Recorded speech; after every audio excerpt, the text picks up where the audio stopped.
Yeah. So, good evening.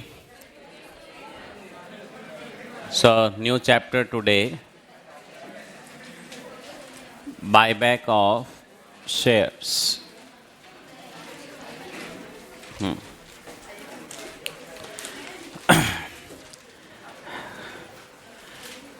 Company law में provisions हैं कि कंपनी अपने शेयर्स को वापस से एग्जिस्टिंग शेयरहोल्डर से खरीद सकती है. Okay, so 11-12 you had a chapter issue of shares. Issue of shares में कंपनी अपने शेयर होल्डर्स को देती है और उसके लिए क्या करती है, उनसे पैसा लेती है. Buyback is just opposite. Company अपने शेयरहोल्डर्स से वापस से जो शेयर्स उनको इशू किए हुए थे खरीद लेती है और उनको पेमेंट करती है. तो accounting entries is very simple. Issue of shares वाली एंट्री याद है, बस उसको रिवर्स कर दो.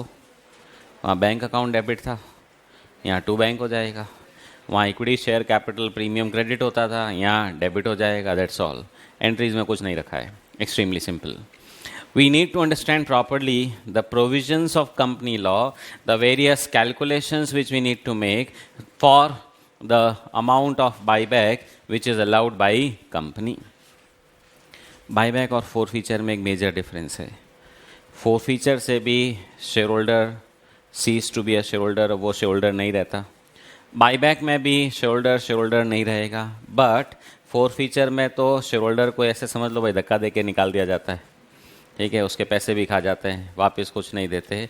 बाईबैक में इज्जत के साथ उसको जो पैसे थे वह फिर से मिलते हैं and company takes back the shares. अब there may be a question in your mind, why company will go for a buyback. जरूरत कहाँ है खुद के ही शेयर्स वापस से शेयरहोल्डर से खरीदने की. कारण शेयरहोल्डर को अगर पैसा चाहिए मार्केट में जाए, स्टॉक एक्सचेंज के थ्रू शेयर बेचे, खूब खरीदने वाले हैं, और नहीं बिके तो वो जाने, उसके कर्म जाने. कंपनी क्यों पंचायती करेगी कि हमारे शेयर वापस हमको दे दो. What is the reasons of buyback. दो एग्ज़ाम के पॉइंट ऑफ व्यू से कोई यूज़ नहीं है, but still just to have a logical understanding कि कंपनीज बाईबैक को क्यों प्रीफर करेगी. तो हाँ बोलिए भाई, कुछ आइडिया.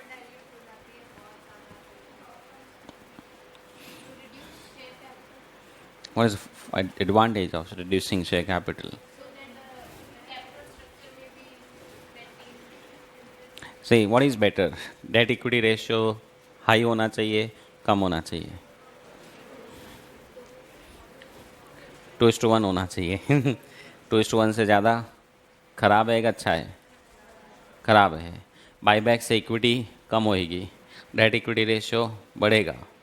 क्यों? डेट अपॉन इक्विटी है, इक्विटी कम होने से रेशियो बढ़ेगा, तो उल्टा वो तो खराब होएगा. हाँ जी बोलो. रिडम्पशन कौन सा होता है? शेयर्स का, इक्विटी शेयर का. हाँ, एक चीज़ और आपने बताई तो याद आ गई. बाईबैक सिर्फ इक्विटी शेयर्स का होता है या इक्विटी एंड प्रेफरेंस दोनों का हो सकता है? ओनली इक्विटी और इक्विटी एंड प्रेफरेंस बोथ? हाँ जी, लॉ में ऐसा कहीं नहीं लिखा है कि सिर्फ इक्विटी का होगा. बाईबैक इक्विटी शेयर्स का भी हो सकता है, प्रेफरेंस शेयर्स का भी हो सकता है, वो अलग बात है. प्रेफरेंस शेयर्स का तो बाईबैक भी हो सकता है, रिडम्पशन भी होगा. इक्विटी में तो एक ही ऑप्शन है बाईबैक, और बाईबैक और रिडम्पशन में कोई फ़र्क नहीं है. टेक्निकली कोई फ़र्क नहीं है. रिडम्पशन में भी आप अपने शोल्डर्स को पैसा वापस देते हो, बाईबैक में भी यही करोगे. तो entries are same what we did in group 1, redemption of different shares. Entries तो छोड़ो, कंपनी लॉ के प्रोविजंस भी मोर और लेस सेम है. वो रिडम्पशन ऑफ प्रेफरेंस शेयर्स की कंडीशंस याद होगी 3. सबसे पहला, शेयर्स जिनका रिडम्पशन करना है फुली पेड होने चाहिए. दूसरी वो इक्वेशन थी, फेस वैल्यू जो आप रिडीम कर रहे हैं उसके बराबर फ्रेश इश्यू या CRR होना चाहिए. और तीसरा था कि अगर प्रीमियम पे रिडम्पशन होता है तो वो प्रीमियम कौन कौन से रिजर्व से प्रोवाइड किया जा सकता है. सेम कंडीशन यहाँ पे भी है, बट स्टिल प्रेफरेंस शेयर में आप कहेंगे फिर दोनों ऑप्शन क्यों, रिडम्पशन हो ही रहा है ना. बाईबैक और रिडम्पशन का एक मेजर डिफरेंस. प्रेफरेंस शेयर की बात मैं कर रहा हूँ, रिडम्पशन कंपलसरी है. करना ही पड़ेगा। बाईबैक ऑप्शनल है। रिडम्पशन सारे प्रेफरेंस शेयर्स का होगा। बाईबैक जितनी मर्जी हो, जितने पैसे हो उतना करो। और अदर रिडम्पशन सारा होगा, बाईबैक सारा अलाउड ही नहीं है। आपने कहा मैं सारे के सारे प्रेफरेंस शेयर को बाईबैक कर लूँ, अलाउड ही नहीं है। आप कहीं करेगा क्यों, रिडम्पशन हो जाएगा ना। रिडम्पशन ड्यू डेट को ही होगा। मतलब कि आपने प्रेफरेंस शेयर इशू किए, रिडम्पशन 5 साल बाद है, तो 5 साल बाद ही रिडम्पशन हो सकता है। लेकिन बाईबैक इन 5 सालों में कभी भी किया जा सकता है। मतलब वो बात हो गई, आपने कहा आपने तो आज ही रिडीम कर दें, झंझट खत्म, पैसे पड़ें, बाईबैक कर सकते हो, रिडम्पशन नहीं कर सकते। बट जनरली कोई भी प्रेफरेंस शेयर्स में बाईबैक को एक्सरसाइज करता नहीं है, क्यों झमेला करें। बट इक्विटी शेयर के लिए तो ऑप्शन एक ही है, दैट इज बाईबैक। तो देखिए, there are many reasons of buyback, just अपनी जनरल नॉलेज के लिए। First, promoters of the company can increase their stake, उनकी होल्डिंग बढ़ जाती है with the help of buyback. कैसे? सपोज कंपनी की शेयर कैपिटल 1 लाख शेयर्स की है, उसमें से 40,000 शेयर्स प्रमोटर्स के पास हैं और 60,000 शेयर्स पब्लिक के पास है। यानी प्रमोटर्स का स्टेक कितना है जी? 40%। प्रमोटर्स की इच्छा है नहीं 50% तो होना चाहिए।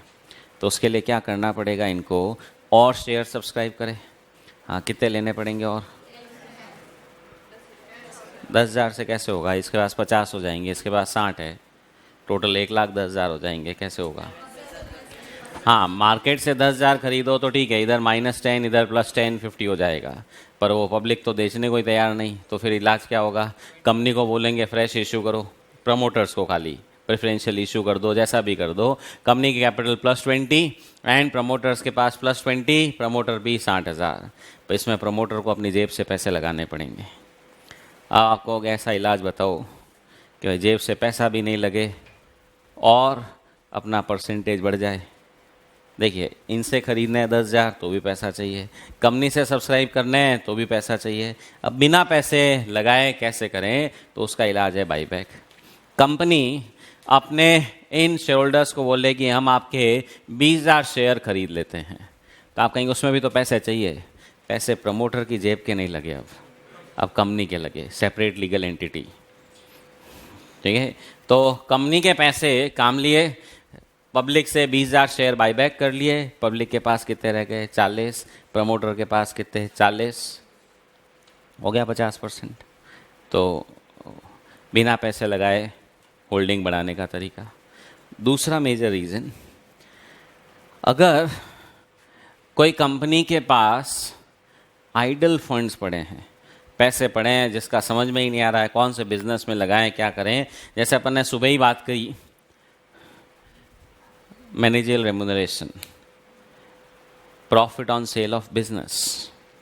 तो मान लीजिए इस साल कंपनी ने अपना एक बिजनेस बेच दिया, 5,000 करोड़ रुपए आ गए। अब कंपनी कह रहे पैसा पड़ा है, करें क्या? आप कहेंगे इतना प्रॉफिट हुआ, इतना पैसा पड़ा है, एक काम करो इस बार छप्पड़ फाड़ के डिविडेंड दे दो। शेयर होल्डर भी क्या याद रखेगा? कितना? कि 10,000% डिविडेंड। ठीक है, कि हर एक 10 रुपये वाले शेयर पे 10,000% का डिविडेंड। ठीक है, एक बार तो दे दोगे, अगले साल कहाँ से दोगे? फिर तो शोल्डर का एक्सपेक्टेशन भी यही हो जाएगा कि इस बार आया है तो अगली बार भी आएगा, उल्टा पूरा और आएगा। लाएंगे कहाँ से? तो such high rate of dividend for one time profit is not justifiable. तो ऐसे केस में शोल्डर्स में अगर पैसा बांटना ही है, डिविडेंड के नाम से दे नहीं सकते, तो फिर रास्ता क्या है? बाईबैक। हर शोल्डर से थोड़े थोड़े शेयर खरीद लो और उनको पैसा बांट दो। ओके, हाँ, उससे एक फ़ायदा और क्या होता है? शोल्डर्स के पास शेयर्स कम हो जाएंगे। तो देखिए, आप लोगों ने इकोनॉमिक्स का डिमांड सप्लाई पढ़ा होगा। जब मार्केट में नंबर ऑफ़ शेयर्स कम हो जाएंगे तो डिमांड तो वही है, सप्लाई कम हो गई तो प्राइस भी क्या होगी? बढ़ेगी। तो प्राइस बढ़ने से आप कहेंगे उससे अपने को क्या फ़ायदा? प्रमोटर को तो फ़ायदा उससे ही है। अच्छा, कंपनी का वैल्यूएशन बढ़ता है तो कहीं पे भी जाओ तो इज्जत भी ठीक ठाक मिलती है कि नहीं, अच्छी कंपनी के डायरेक्टर हैं। तो या कंपनी का कोई बिजनेस नया शुरू करना है, लोन लेना है, वो करना है, एवरीवेयर इट हेल्प्स। ओके, तो price increase is a big benefit of buyback. And real life में what we have always seen is, जब भी कोई कंपनी बाईबैक अनाउंस ही कर देती है हम बाईबैक करने वाले हैं, उससे ही मार्केट में शेयर की रेट क्या हो जाती है, बढ़ जाती है, because buyback is always at a premium to market price. किसी कंपनी के मार्केट प्राइस शेयर की 50 रुपये चल रही है, कंपनी अनाउंस करे हम ये शेयर वापस लेने को तैयार है एट द रेट ऑफ 40, जो भी आना चाहे आ जाओ, एक भी नहीं आएगा। बाजार में 50 में बिक रहा है, बेवकूफ़ है जो 40 में देगा। तो ऑब्वियसली मार्केट प्राइस से प्रीमियम पे बाईबैक होता है। Company will say we are ready to buy back at the rate of 70, public will say okay fine let's go for buy back. आप कहेंगे फिर तो सब काम यही शुरू कर देंगे ना, 50 में लो 70 में बेचो कंपनी को। तो कंपनी के भी रूल होते हैं, सारे नहीं लेती कि 10% शेयर लेंगे, 5% लेंगे, 20% लेंगे, खरीदने तो खूब सारे पड़ेंगे। अगर आपको 10% शेयर का बाईबैक का ऑफर आया तो 100 खरीदोगे तो बाईबैक में कितने जाएंगे, 10, बचे हुए 90 तो अपने पास ही रह जाएंगे। बट स्टिल अब वो गैप जितना ज़्यादा होगा मार्केट प्राइस भी थोड़ी सी क्या होगी, इंक्रीज हो जाएगी। So these are the various reasons for buyback. सबसे मेजर रीज़न है शेयर कैपिटल को रिड्यूस करना ताकि मार्केट में डिमांड बढ़ जाए, और एक बड़ा रीज़न प्रमोटर्स का स्टेक अपने आप ही क्या होता है, इम्प्रूव हो जाता है। अब कंपनी लॉ की रिक्वायरमेंट्स क्या है बाईबैक को लेकर के, तो पहले 1956 वाले लॉ की बात करें तो 2007 से पहले तो बाईबैक नाम का कोई चीज़ होता ही नहीं था। There was a blanket ban, company अपने शेयर्स वापस नहीं खरीद सकती। बाद में अमेंडमेंट में बाईबैक इंट्रोड्यूस किया, नए लॉ में तो शुरुआत से ही बाईबैक अलाउड है। और company law very clearly says buyback is same as redemption. इसलिए रिडम्पशन वाला जो लॉजिक अपन ने समझा है ग्रुप 1 में, रिडम्पशन के लिए जो रूल्स रेगुलेशंस बने हुए हैं कंपनी लॉ में, वो एज इट इज़ बाईबैक में भी एप्लीकेबल है। बट रिडम्पशन क्योंकि सारे शेयर्स का होता है, बाईबैक सारे शेयर्स का नहीं हो सकता। ये नहीं पूरे 1 लाख इक्विटी शेयर साफ कर दो, फिर शोल्डर नाम का कोई चीज़ बचेगा ही नहीं। That is not possible. There is a restriction on how much buyback is allowed by for a company. तो अपने को नई चीज़ वही समझनी है, बाईबैक कितने शेयर्स का किया जा सकता है, उसके लिए क्या रूल्स रेगुलेशंस बने हुए हैं। बाकी जो बेसिक कंडीशन प्रेफरेंस शेयर वाली थी वो एज इट इज़ यहाँ पे भी एप्लीकेबल है। तो किताब खोलिए भाई।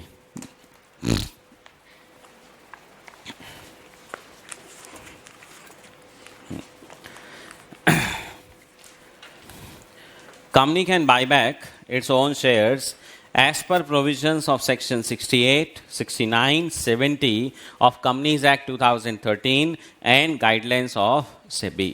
तो SEBI की गाइडलाइंस बनी हुई है क्योंकि लिस्टेड कंपनीज के लिए वो भी बीच में आ जाता है, रुको रुको कंपनी लॉ ने कह दिया क्या हो गया, हमारी तरफ से 2 कंडीशन और, तो वो सब चीज़ें भी ध्यान रखनी है। Buyback is generally done for equity shares, though it is also applicable for preference shares। Buyback preference share के लिए भी allowed है। But since preference shares are always redeemable, so no need felt for its buyback। Generally कोई जरूरत feel नहीं होती, but मना नहीं है, रूल्स रेगुलेशंस वही है। ये नहीं क्वेश्चन में आ गया प्रेफरेंस शेयर बाईबैक करना, आपने कहा कहाँ से उठ के आ गए, अलाउड ही नहीं है, अलाउड है, ठीक है। Conditions for buyback of shares are very similar to conditions for redemption of preference shares, more or less वही है। Methods of buyback, हाँ अब बाज़ार से शेयर खरीदने तो तरीके क्या क्या होते हैं। एग्जिस्टिंग शेयर होल्डर्स से प्रोपोर्शनेट बेसिस पे लिया जा सकता है। प्रोपोर्शनेट जैसा अभी मैंने कहा, हर शेयर होल्डर से 10% शेयर बाईबैक किए जाएंगे। मेरे पास 100 शेयर है, कंपनी 10 शेयर ले लेगी, किसी के पास 50 शेयर है, 5 शेयर ले लेगी। Buying shares from open market, stock exchange से कंपनी खुद ही खरीदना शुरू हो जाए, हाँ उसमें तो अब सामने वाले बेचने वाले को पता भी नहीं है कि कौन खरीद रहा है कंपनी, तो ओपन मार्केट से मतलब स्टॉक एक्सचेंज से कंपनी खुद खरीद सकती है। Third, from employees in respect of sweat equity.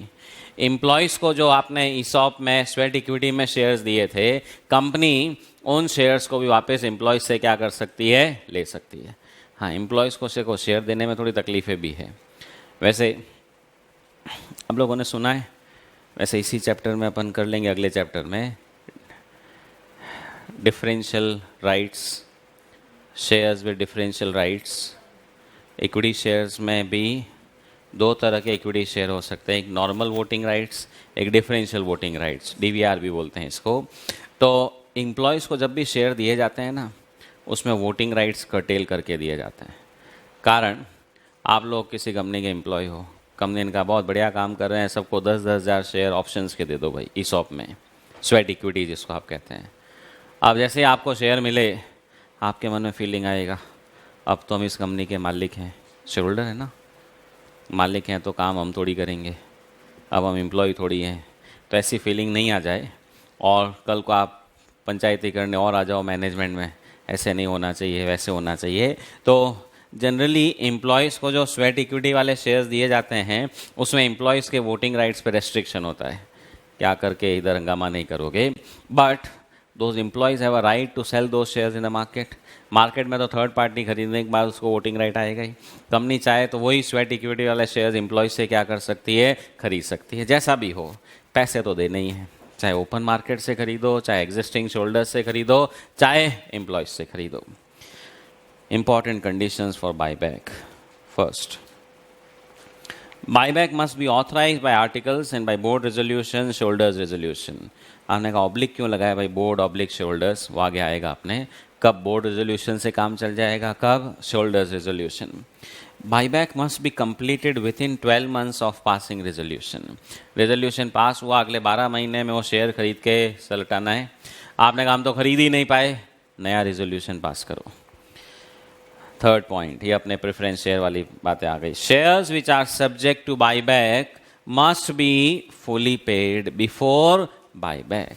Buyback से पहले फुली पेड करना जरूरी है। प्रेफरेंस शेयर में क्या रूल समझा था, यही था।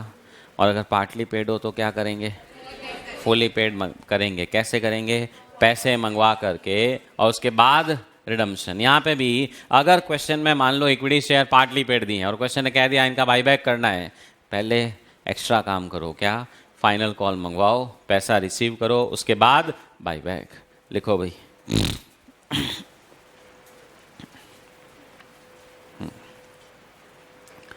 if existing shares are partly paid, existing shares are partly paid,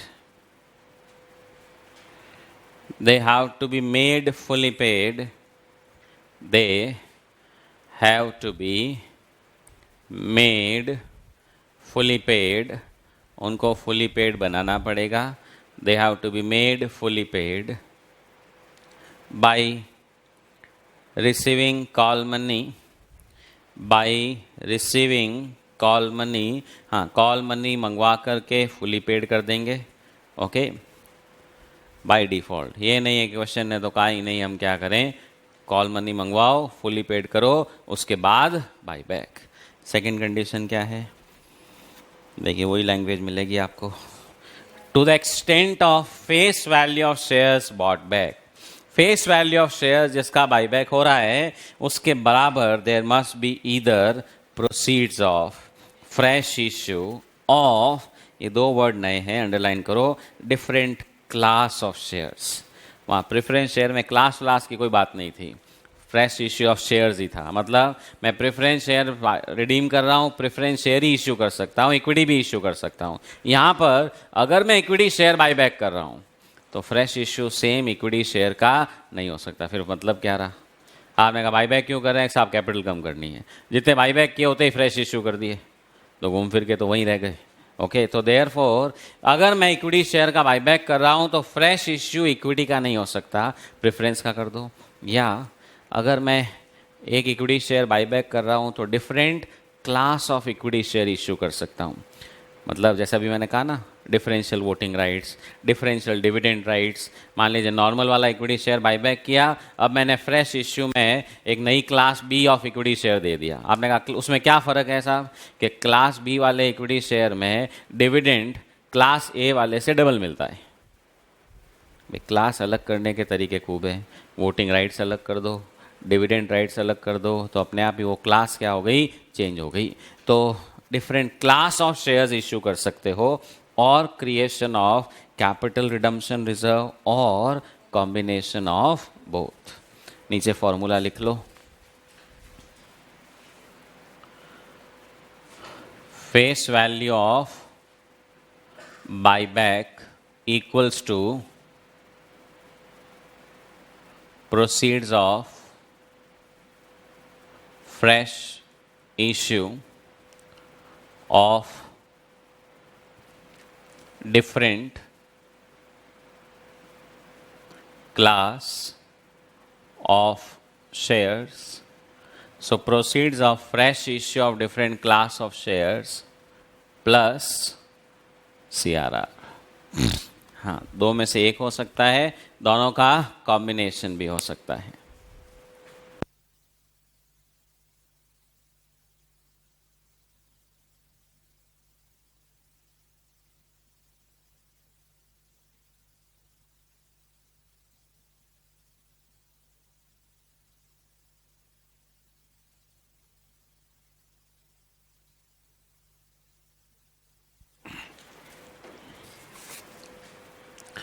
या फिनिश्ड।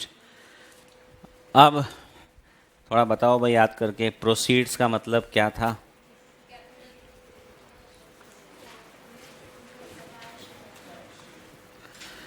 हाँ, proceeds of fresh issue of different class of shares.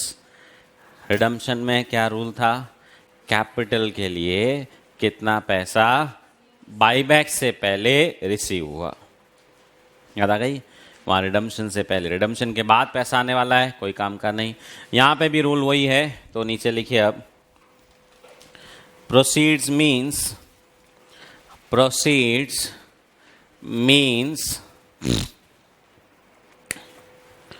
amount received for share capital, amount received for share capital before date of buyback, before date of buyback। ठीक है, capital का कितना पैसा आया, note लगाओ। Premium on fresh issue, premium on fresh issue is not considered, premium on fresh issue is not considered, उसको consider नहीं करते हैं in proceeds। तो प्रोसीड्स के अंदर प्रीमियम ऑन फ्रेश इश्यू को कंसिडर नहीं किया जाता। हाँ, डिफरेंट क्लास को अंडरलाइन कर दिया था ना आपने। हाँ, डिफरेंट क्लास का मतलब इक्विटी का बाईबैक हो रहा है, प्रेफरेंस शेयर, प्रेफरेंस का बाईबैक हो रहा है, इक्विटी अलग क्लास, प्रेफरेंस शेयर में तो क्लास बहुत आराम से बनता है। 9% प्रेफरेंस शेयर का बाईबैक हो रहा है, आपने 10% वाले इश्यू कर दिए, ऐसा भाई सेक्शन तो चेंज हो ही गया, पता है भाई। अलग अलग क्लास मतलब ये नहीं कि क्लास 1 2 3 4 ही होना चाहिए, स्कूल में होता है ना, आप first A second B first B वैसे भी चलेगा।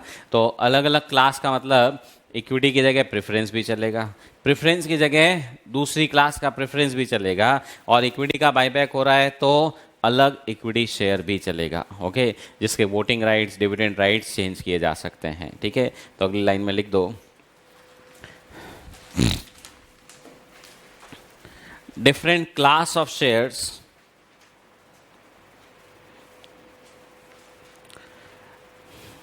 can be new equity shares, can be new equity shares oblique preference shares, new equity shares oblique preference shares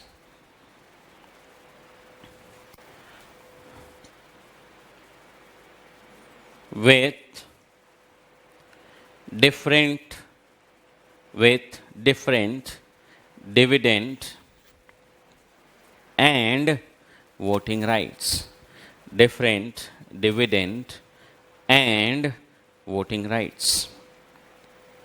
ठीक है, so dividend rights, voting rights सब चेंज करके अलग class बनाई जा सकती है। अब आगे लिखो नेक्स्ट पैराग्राफ। हाँ, सीआरआर के लिए कौन कौन से रिजर्व्स काम में आते हैं? सीआरआर के लिए कौन कौन से रिजर्व्स काम ले सकते हैं? कैपिटल रिजर्व कौन सा वाला? Realised in cash. General reserve PNL account. General reserve के और भी कई सारे नाम हैं, घर का, स्कूल का, बाजार का, जो भी आप समझो, ठीक है। रेवेन्यू रिजर्व, फ्री रिजर्व, ठीक है। लिखो, capital redemption reserve can be made, capital redemption reserve can be made out of following reserves. Following reserves. उसमें लिखो भाई पहला, capital reserve realised in cash. Capital reserve realised in cash.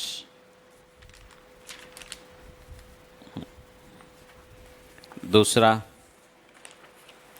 General reserve oblique revenue reserve oblique free reserve. तीसरा, credit balance of P and L, credit balance of P and L, ठीक है। ये तीन हैं जिनको आप क्या कर सकते हो, काम में ले सकते हो। हाँ, कैपिटल रिजर्व के लिए क्या रूल है जी? क्वेश्चन में कुछ लिखा हुआ नहीं है। रियलाइज्ड इन कैश है कि नहीं है, यही मानेंगे। नॉट रियलाइज्ड इन कैश, हाथ ही नहीं लगाना है। नोट लिखो, इन एब्सेंस ऑफ इंफॉर्मेशन। हाँ, सब एक तरह से आपके रिडम्पशन ऑफ प्रेफरेंस शेयर का रिवीजन हो रहा है। उतना एक क्वेश्चन भी बाकी है, अभी रिडम्पशन की क्लास लेनी है। In absence of information, capital reserve will not be used, capital reserve will not be used, काम में नहीं लेंगे, ठीक है। हाँ, और नहीं लेने का कारण, बिकॉज, लिखो तो भाई, because it is assumed to be, because it is assumed to be not realized, it is assumed to be not realized in cash। मानते हैं कि भाई कैश में रियलाइज नहीं हुआ है। ओके, नेक्स्ट थर्ड कंडीशन क्या कहती है भाई?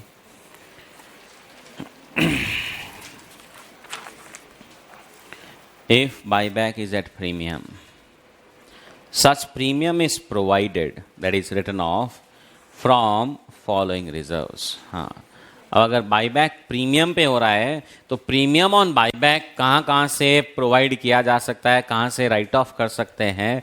रिडम्पशन में क्या क्या थे भाई? सिक्योरिटीज प्रीमियम, पर उस पर दुनिया भर के पंगे थे। क्या थे भाई? 2013 से पहले वाला फ्रेश इशू है, काम ले लो। 2013 के बाद वाला है, सेक्शन 133 कंपनी लॉ का अगर एप्लीकेबल है, एएस एप्लीकेबल है, काम में नहीं लेना है। और अगर एप्लीकेबल नहीं है तो काम में ले लो। अपन बाय डिफ़ॉल्ट क्या मानते थे? काम में नहीं लेना है। और दूसरा नंबर क्या था? हाँ, फिर तो यही तीन थे, capital reserve, general reserve, PNL account.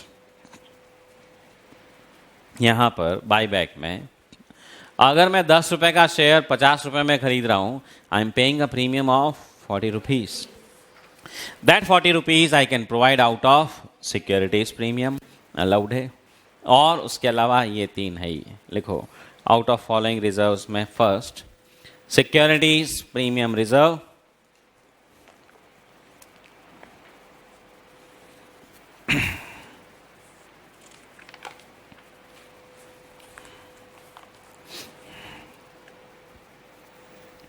second, capital reserve realized in cash,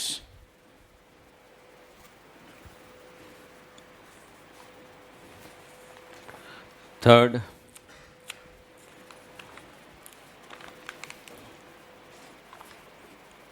general reserve और fourth number credit balance of P&L।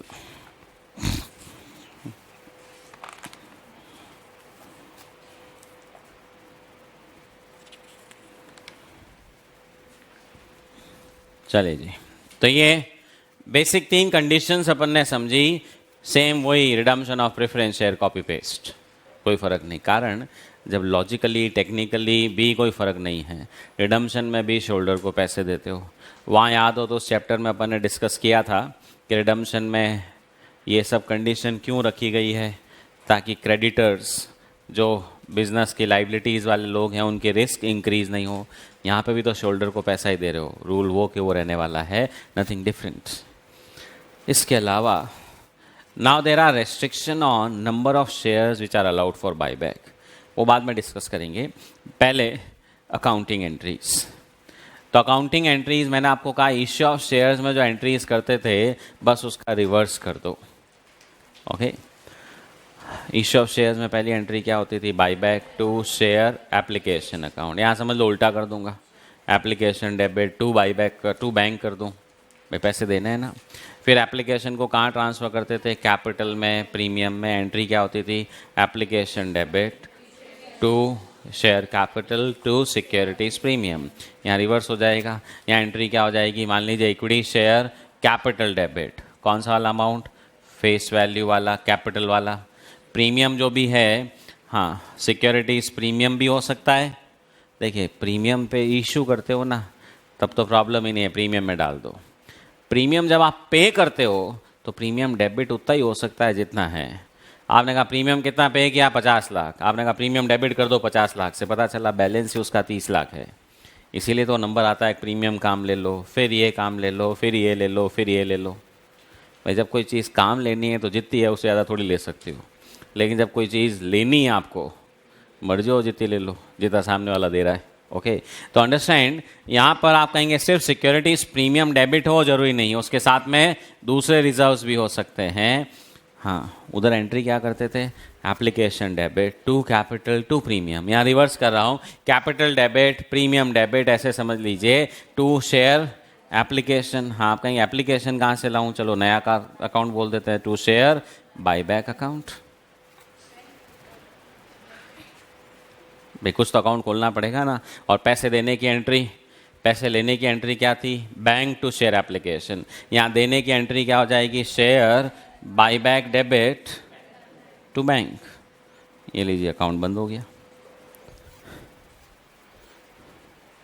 पैसा दिया और वो जो पैसा कैपिटल का दिया, कैपिटल में डेबिट कर दिया, प्रीमियम का दिया, प्रीमियम में डेबिट हो गया, and this all the accounting entry.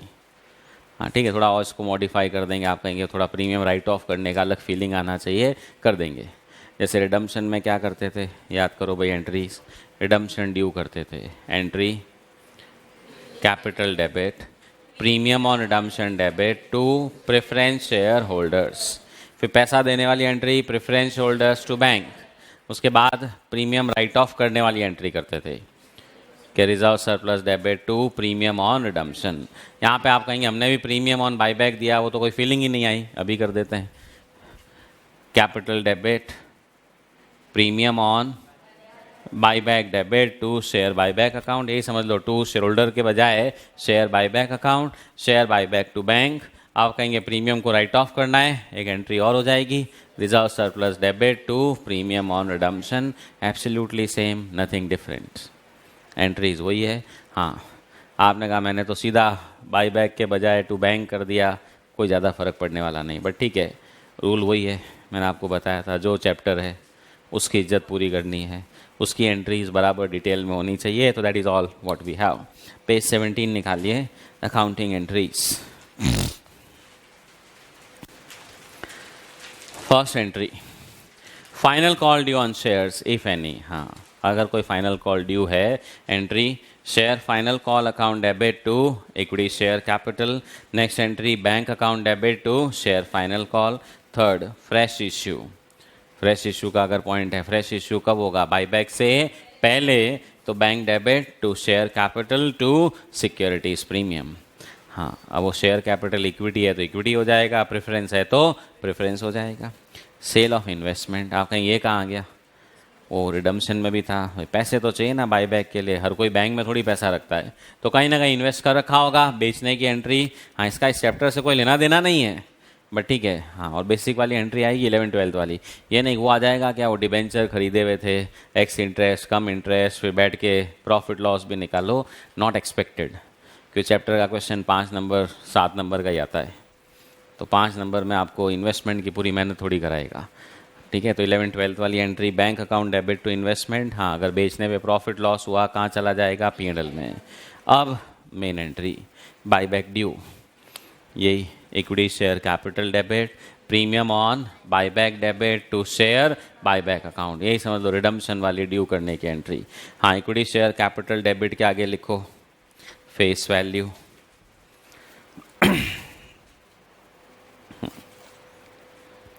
Premium on buyback के आगे लिखो प्रीमियम ऑन बाईबैक। हाँ, टू शेयर बाईबैक, ये कौन सा अमाउंट होगा, लिख दो बाईबैक प्राइस, इजी तरीका याद रखने का। वहाँ पे क्या था, इशू प्राइस, यहाँ पे क्या है, बाईबैक प्राइस। या रिडम्शन में क्या था, रिडम्शन वैल्यू।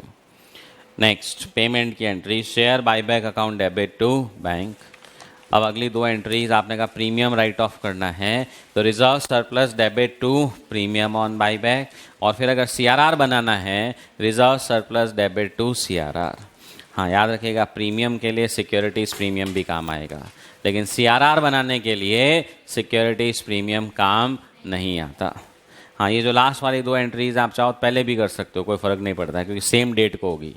आपने कहा पेमेंट तो पहले ही कर दिया, फिर प्रीमियम राइट ऑफ कर रहे हैं, डज नॉट मैटर्स, कि सेम डेट को एंट्री कर रहे हो, एक एंट्री आगे पीछे भी रह जाए कोई फ़र्क नहीं पड़ता। Okay, so this is what is the accounting entries for buyback, nothing new, वही रिडम्शन ऑफ प्रेफरेंस शेयर से मिलती जुलती। बाईबैक ड्यू किया, प्रीमियम राइट ऑफ करना है, CRR बनाना है, फ्रेश इश्यू करना है और पेमेंट करना है। ओके, पहले इसका एक क्वेश्चन कर लेते हैं। या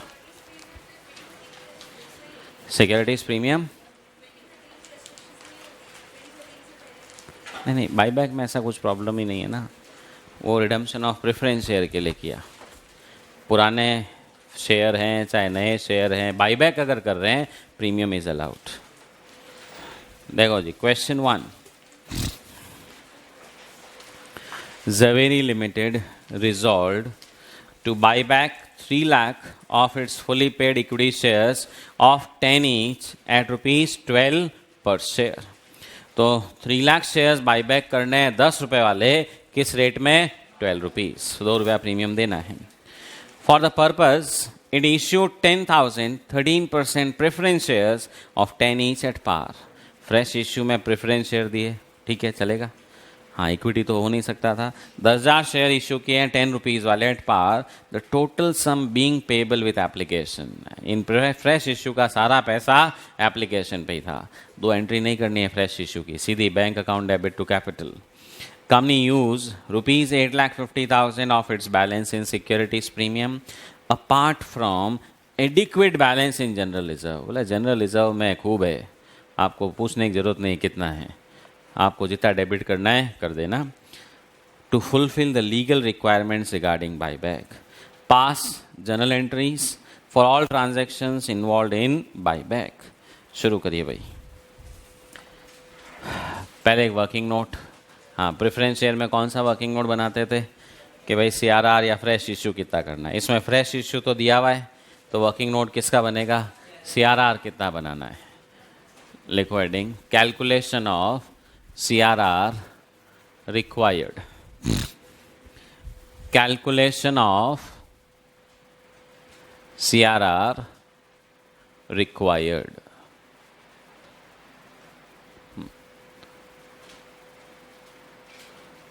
face value of buyback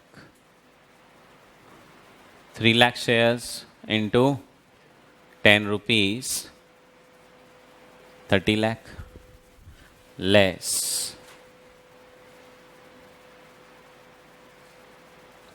proceeds of fresh issue। तो 13% प्रेफरेंस शेयर्स इशू किए हैं, कितने शेयर इशू किए भाई? 10,000 शेयर्स, 10 रुपीज़, कितना हुआ? 1 लाख। तो CRR रिक्वायर्ड कितना चाहिए भाई? 29 lakhs.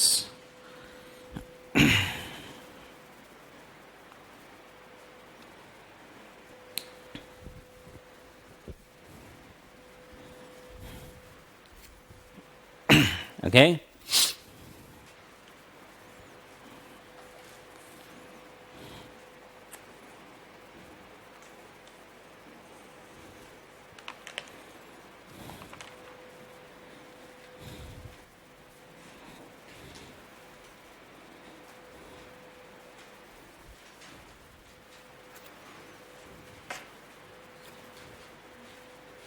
शुरू करिए journal.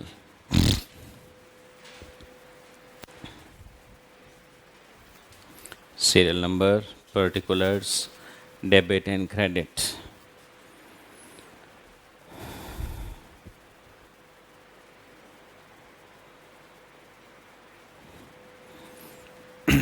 First entry, fresh issue.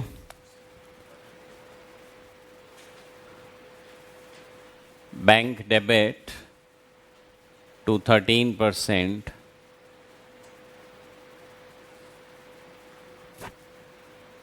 Preference share capital.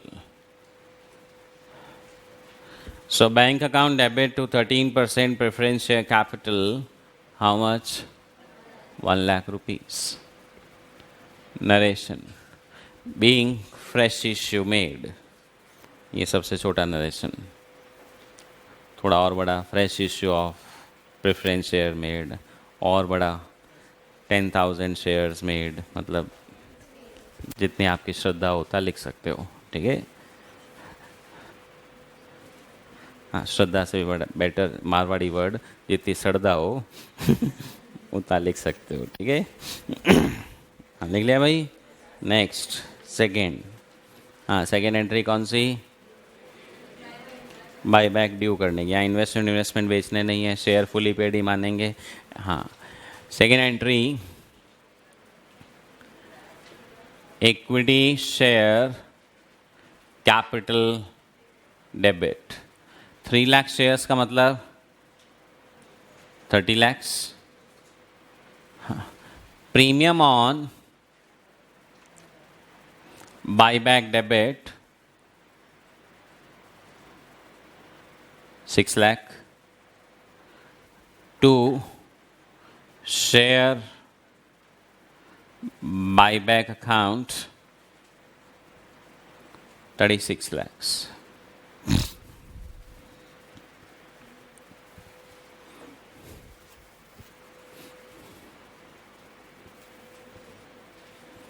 Narration.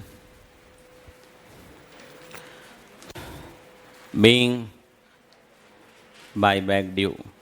एक क्वेश्चन में नरेशन लिखवा देता हूँ जी कि भाई ये सैम्पल सॉल्यूशन है, ठीक है। नेक्स्ट एंट्री क्या करेंगे भाई? हाँ, आप चाहो CRR प्रीमियम वाली कर दो, चाहे पेमेंट वाली कर दो, चलता है। चलिए जी, प्रीमियम राइट ऑफ करना है, CRR बनाना है। पहले प्रीमियम, सिक्योरिटीज प्रीमियम डेबिट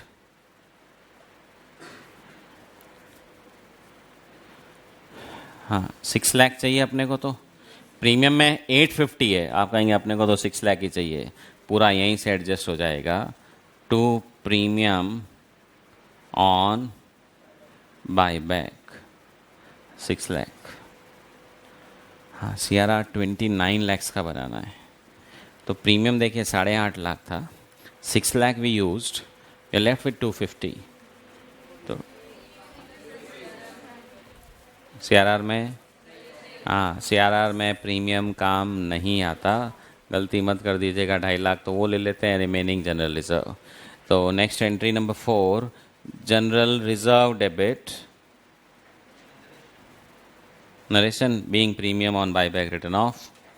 हाँ, पहले वाली एंट्री का narration. being premium on buyback written off.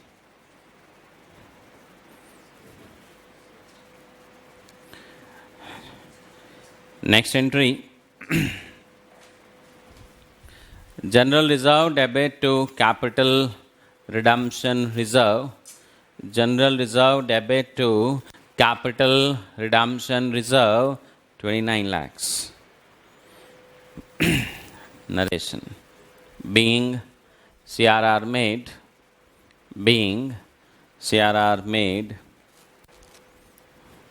Next.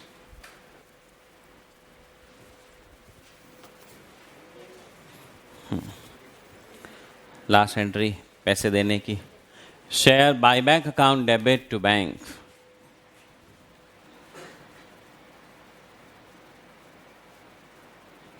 तो share buyback account debit to bank, how much? 36 lakhs.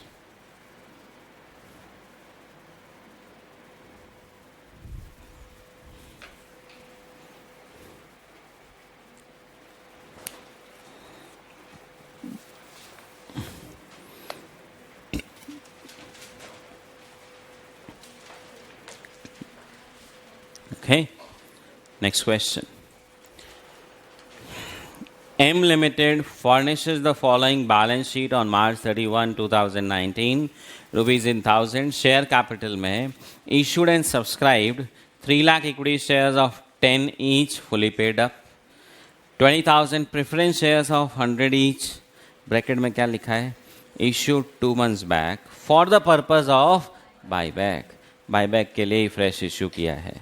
इस मतलब इस क्वेश्चन में जो आपको एंट्रीज पूछी है वो फ्रेश इशू क्वेश्चन का हमने कर दिया, आप तो आगे का काम करो. मतलब ये वाली समझ लो एंट्री हो चुकी है, आपको तो बस रिमेनिंग एंट्रीज करनी है, क्योंकि क्वेश्चन की इच्छा है कहाँ से पूछना चाहे. हाँ, अगर यहाँ ब्रैकेट में ये नहीं लिखा होता तब तो यही मानते हैं पहले का कोई होगा. अब अगर बाईबैक कर रहे हैं और फ्रेश इशू नहीं है पूरा CRR बनवाएंगे, बट यहाँ पर 2000 तक तो CRR बनाने की ज़रूरत नहीं है. रिजर्व सरप्लस में कैपिटल रिजर्व कुछ नहीं कह रखा हो तो हाथ ही नहीं लगाना है. रेवेन्यू रिजर्व काम आ जाएगा. रेवेन्यू रिजर्व जनरल रिजर्व एक ही चीज़ है. सिक्योरिटीज प्रीमियम ये सिर्फ प्रीमियम ऑन बायबैक में काम आएगा. Penal account always available. Non current liabilities में debentures 400, current liabilities and provisions is 40. Fixed asset less depreciation, non current investments at cost, current assets, loans, advances, cash and bank balance सब इकट्ठा करके दिया है. Company passed a resolution to buy back 20% of its share capital at the rate of 15 per share. Company का हमारे equity share जितने भी उसका 20% हमको बाई बैक करना है. कितने शेयर है भाई? 3 लाख. 20% means 60,000 shares. 15 रुपए के हिसाब से कितना पैसा चाहिएगा? 60,000 शेयर है, 9 लाख रुपीज़ इज नीडेड. और 9 लाख के सामने फ्रेश इश्यू पहले से कर ही रखा है. देख लेंगे अब CRR की ज़रूरत भी है या नहीं है.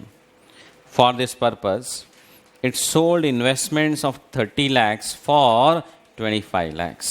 ओके, तो इन्वेस्टमेंट बेच दिए कितने? 30 लाख वाले 25 lakhs में. तो 5 लाख का लॉस कहाँ चला जाएगा? P&L में. You are required to pass necessary journal entries. शुरू करो भाई. पहले वही CRR की ज़रूरत है कि नहीं है, फॉर वर्किंग नोट तो दिखाना ही पड़ेगा. Calculation of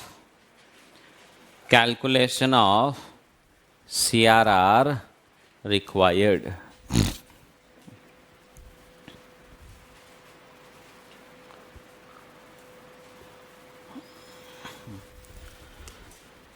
So face value of buyback, हाँ जी, 3 lakh shares into 20% into 10 rupees, it comes to 6 lakh. हाँ, वैसे एक काम करिए, क्वेश्चन रुपीज़ इन थाउजेंड्स में है तो आप भी ये जो प्रेजेंटेशन है जहाँ तक हो सके इवन जर्नल जो बनाएं वो सब थाउजेंड्स में ही रखें. Protocol needs to be followed. नहीं तो आप तो किसी की इज्जत खराब कर देते हो, वो थाउजेंड्स में ही बात करता है और आप कहते हम तो 58 और 54 को भी नहीं छोड़ते. तो understand, if the question is in thousands, try always to remember solution has to be in thousands. Question is in lakhs, you need to keep the solution in lakhs. Okay. Proceeds of fresh issue में preference share कितने के issue कर दिए? 2000 rupees के अंदर. यानी कि CRR आप कहेंगे ये तो कुछ ज़्यादा इशू कर दिए, CRR की ज़रूरत ही नहीं है. No CRR is needed because fresh issue preference shares का जो क्वेश्चन में दे रखा है वो 2000 रुपीज़ है. 2000 मतलब इट्स 20 लाख रुपीज़, तो नो CRR इज़ रिक्वायर्ड. जरूरी नहीं है अगर CRR तो आ ही नहीं रहा, ऐसा कैसे क्वेश्चन आ गया. हाँ, और क्वेश्चन की साइज़ देख के लगता है इतना बड़ा क्वेश्चन आया है, और पता चला एंट्री तो फ्रेश इशू वाली भी नहीं करनी है. कुल मिला के 4 एंट्रियाँ करनी है, इन्वेस्टमेंट बेचने की और 3 एंट्रीज अपनी बाईबैक वाली. CRR भी है नहीं, तो एंट्रियाँ तो 3 ही बची और एक 4 इन्वेस्टमेंट वाली. शुरू करो जर्नल.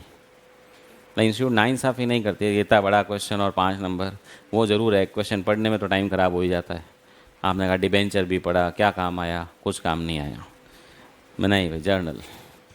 तो क्वेश्चन पढ़ने की भी एक टेक्निक होती है, लास्ट में बताऊँगा. पहले 15 मिनट में पेपर कैसे पढ़ा जाता है. पूरा पेपर पढ़ के जो पहला क्वेश्चन सॉल्व करना है वो भी पूरा पढ़ लिया जाता है. हाँ, पहली एंट्री इन्वेस्टमेंट्स बेचने की, बैंक डेबिट. हाँ, ऊपर जर्नल जब आप बना रहे हैं ऊपर लिख दीजिएगा रुपीज़ इन थाउजेंड्स. हाँ, लॉस हुआ है यहीं पे साथ में. Bank debit 2500, P&L debit 500, to investments 3000.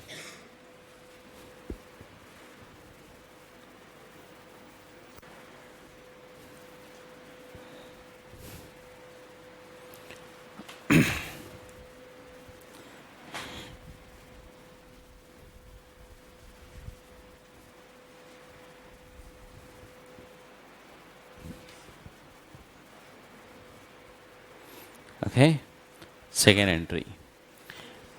Equity share capital debit. 60,000 shares, 10 rupees gives you 600,000. Premium on buyback, हाँ 5 रुपये पर शेयर का प्रीमियम है.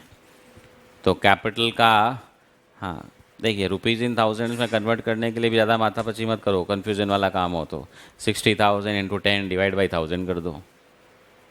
फालतू में यूँ ने 1 0 हमारे कम ज़्यादा हो गया, तो इंस्टीट्यूट ने एडजस्ट किया. ठीक है.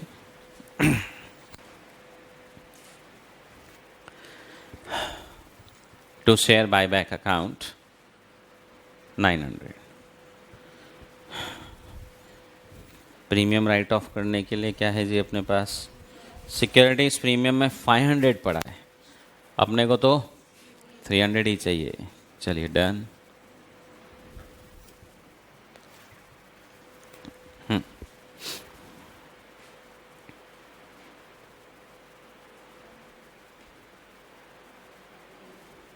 Okay, after that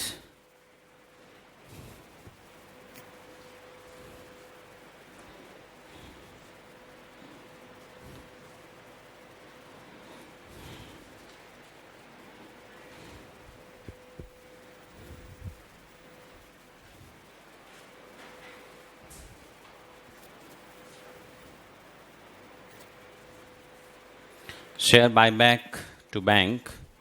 कितने पैसे देने? 900. That's all. Question over. इस क्वेश्चन को 5 नंबर की जगह अगर 10-12 नंबर का बनाना हो तो इंस्टीट्यूट क्या देगी, अच्छा जाते जाते बैलेंस शीट भी बना देना. तो पता चला क्योंकि बैलेंस शीट बनाने में टाइम लगता है, कम से कम ये बैलेंस शीट वापस बनाने का मतलब 3 पेज चाहिए. 1 पेज तो फेस ऑफ बैलेंस शीट, बाकी के नोट्स बनेंगे. मिनिमम 1 पेज का तो बनेगा ही. वो सब अपन अब 2-4 दिन में सीख जाएंगे. सुबह फाइनल अकाउंट्स ऑफ कंपनीज. चलिए हो गया. तो ये तो एकदम इजी पार्ट किया इस चैप्टर का. एग्ज़ाम में आज तक जितनी बार भी बाईबैक का क्वेश्चन आया है ठीक है, एक्सेप्ट वंस, हमेशा ऐसे ही लेवल का क्वेश्चन आया है। ठीक है, अब next part is what are the maximum number of shares a company can buy back. जैसे इस क्वेश्चन में था 20% शेयर खरीदना चाहते हैं, कोई कंपनी कहते हैं हमको 40 खरीदना है, कोई कहते हैं 60 खरीदना है, 10% खरीदना है। तो law has place various restrictions कि कितने शेयर्स एक साल में खरीदे जा सकते हैं। मतलब आज रेजोल्यूशन पास किया बाईबैक का, वहाँ से अगले 12 महीने तक आप इससे ज़्यादा शेयर नहीं खरीद सकते। ये नहीं हर 2 महीने में रेजोल्यूशन लेके आ गए और ख़रीदना शुरू कर दो। There is a time limit of 12 months, और उसमें कितने मैक्सिमम शेयर्स खरीदे जा सकते हैं। 3 अलग अलग कंडीशंस हैं, तीनों को अपन मैथमेटिकली समझेंगे। देखिए लॉ तो अपने हिसाब से चलता है, ये कंडीशन, अब उसको अपन को कैलकुलेशन में कन्वर्ट करके समझना पड़ेगा, और तीनों कंडीशन से अलग अलग नंबर ऑफ शेयर्स आ जाएंगे। मान लीजिए आपने फर्स्ट कंडीशन लगाई, उसने कहा 25,000 शेयर खरीद लो, सेकंड ने कहा रुक जाओ 15,000 ही अलाउड है, थर्ड ने कहा 5,000 से आगे तो सोचना ही मत। तो आप कहीं कौन सी कंडीशन की बात मानूं, whichever is less. First condition ने कहा 25,000 खरीद लो, सेकंड ने कहा 15,000, थर्ड ने कहा 5,000, जो सबसे लोएस्ट है बस उतने ही शेयर खरीदे जा सकते हैं, उससे ज़्यादा बाईबैक नहीं है। और किसी कंडीशन ने मना कर दिया, नो नथिंग इज अलाउड, तो फिर कोई बाईबैक पॉसिबल नहीं होगा। तो ये 3 कंडीशंस जो है they are very important to understand. Otherwise तो इस चैप्टर में रिडम्पशन ऑफ प्रेफरेंस शेयर से ज़्यादा कुछ फीलिंग आने वाली ही नहीं है। तो 3 कंडीशंस जो कंपनी लॉ में है बाईबैक को लेकर के, for calculation of maximum number of shares allowed for buyback. तो पहला तो है कि रिजोल्यूशन क्या पास हुआ। हाँ,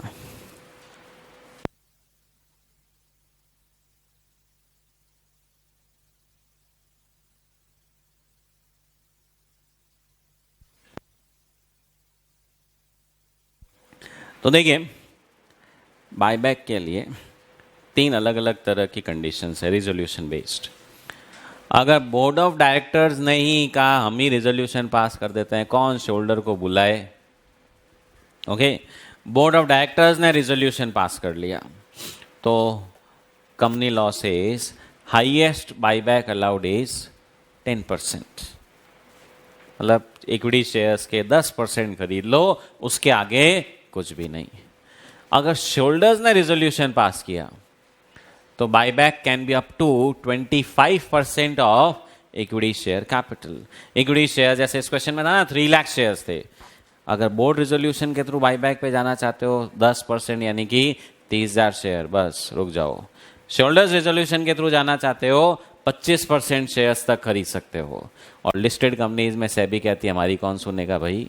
हाँ, लिस्टेड के लिए वो कहता है भले शोल्डर रिजोल्यूशन पास कर दे, 15% से ज़्यादा हम खरीदने नहीं देंगे। ओके, हाँ, अपने तो क्वेश्चन ने कुछ नहीं लिखा है, अपन तो ये मानेंगे अनलिस्टेड है, शोल्डर्स ने रिजोल्यूशन पास किया है, कितने शेयर खरीदे जा सकते हैं 25%। तो देखिए भाई वापस थ्योरी पे आइए।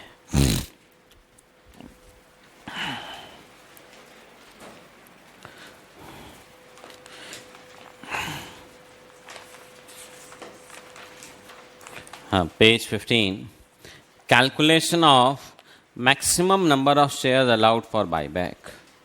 क्या लिखा है, unlike redemption buyback is not allowed for all the share. सारे शेयर का बाईबैक नहीं हो सकता। As per companies act maximum number of share allowed for buyback in a period of 12 months is the lowest of the following. 3 conditions हैं। एक तो है share outstanding test, नाम दिया हुआ है जी, लॉ ने कोई नाम नहीं दे रखा है, ये इंस्टीट्यूट ने और अपन लोगों ने ही नाम दिया है कि शेयर आउटस्टैंडिंग टेस्ट, जितने शेयर है उसका कितना % हो सकता है। उसके बाद रिसोर्स टेस्ट है, और उसके बाद में अगले पेज पे डेट इक्विटी टेस्ट है। तो अब रिसोर्स शेयर आउटस्टैंडिंग टेस्ट में क्या लिखा है, buyback should not exceed 25% of total paid up capital, that is number of shares which company wants to buy back। 25% ज़्यादा नहीं। हाँ, ये तो हाईएस्ट हो गया, लोएस्ट की 2 रेट्स और है। अब यहाँ पे थोड़ी जगह छोड़नी भूल गया मैं,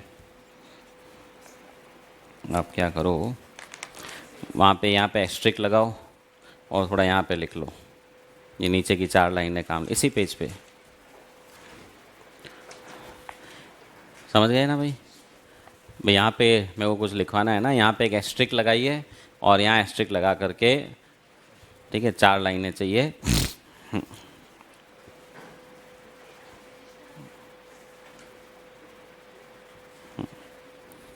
एस्ट्रिक, स्टार, हैश, जो भी आपको बढ़िया लगे वो लगा दो। हाँ, नीचे लिखो भाई,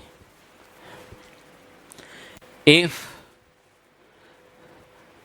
buyback is through board resolution, if buyback is through board resolution, then if buyback is through board resolution, then maximum percentage is, then maximum percentage is 10%। तो फिर मैक्सिमम कितना परसेंटेज अलाउड है? 10%। हाँ, 10% किसका? वही कैपिटल का, जो भी आपकी पेड अप। ऑथराइज कैपिटल नहीं, ये नहीं कि हमारी ऑथराइज में 10 लाख शेयर हैं, इशूड में 2 लाख है, आपने कहा 10 लाख का 25% कर लो, 10 लाख का 10% कर दो, वो नहीं। जो आज की तारीख में आपकी पेड अप कैपिटल है, अब देखिए इसका इफेक्ट। आपने कहा ओके 25% है तो 4 साल में सल्टा देंगे, 12 महीने में 25, अगले 12 महीने और 25, ये लो साहब 100 हो जाएगा। नहीं होगा, पेड अप कैपिटल का 25 है। इस साल मेरी paid up capital 1 lakh share है, 25,000 बाईबैक करते ही अगले साल कितनी रह जाएगी? 75,000। तो अगले साल जब मैं रेजोल्यूशन पास करूंगा 25%, वो 1 लाख का नहीं 75,000 का होगा, फिर बचे हुए का होगा। ऐसा कभी भी नहीं होगा कि आपने कहा पूरी शेयर कैपिटल हमने ख़त्म कर दी। ओके, तो लिख लिया भाई, buyback is through board resolution, maximum percentage is 10%। Next line में लिखिए, in case of listed companies, in case of listed companies, the maximum buyback, in case of listed companies, the maximum buyback as per Companies Act, as per SEBI, as per SEBI is 15%, is 15%। Okay, तो पहली condition कहती है कि आपके कितने share हैं उसका 10, 15, 25 कर दो, नोट लगाओ। अब क्वेश्चन ने कुछ नहीं कहा है 10 लगाऊं कि 15 लगाऊं कि 25 लगाऊं। क्वेश्चन कहता है मैक्सिमम आप निकाल के बताओ। मैक्सिमम का मतलब तो 25। याद रखना, क्वेश्चन ध्यान से पढ़ना। क्वेश्चन लिखा है x limited decided to buy back. सुनो भाई, एक्स लिमिटेड, एक आए एक्स प्राइवेट लिमिटेड। तो बताओ मैक्सिमम क्या परसेंटेज लगेगा? 10, 15, 25। 10 तो छोड़ ही दें, 15, 25, दोनों में 25। एक लिमिटेड है, एक प्राइवेट लिमिटेड है। इसमें 15 लगेगा। क्यों? पब्लिक कंपनी का मतलब लिस्टेड होना पड़ता है, तो फिर ये ट्रैप में ऐसे ही तो आते हैं भाई, ठीक है। समझिए, एक्स लिमिटेड करने से लिस्टेड थोड़ी हो जाता है। लिस्टेड लिमिटेड तो खूब सारी कंपनियां हैं, बट लिस्टिंग होना ज़रूरी तो नहीं है। आज सुबह मैंने एक एग्जांपल लिया था, Tata Sons Limited, private limited नहीं है, लिमिटेड है पर लिस्टेड नहीं है तो अनलिस्टेड कंपनी। तो देयरफॉर एक्स लिमिटेड होने से कोई फर्क नहीं पड़ता, बट क्वेश्चन कहते हैं x limited a listed company, तो फिर आपको क्या याद रखना पड़ेगा? 15, और कुछ नहीं लिखा है तो 25। सो नोट लगाओ, in absence of information, in absence of information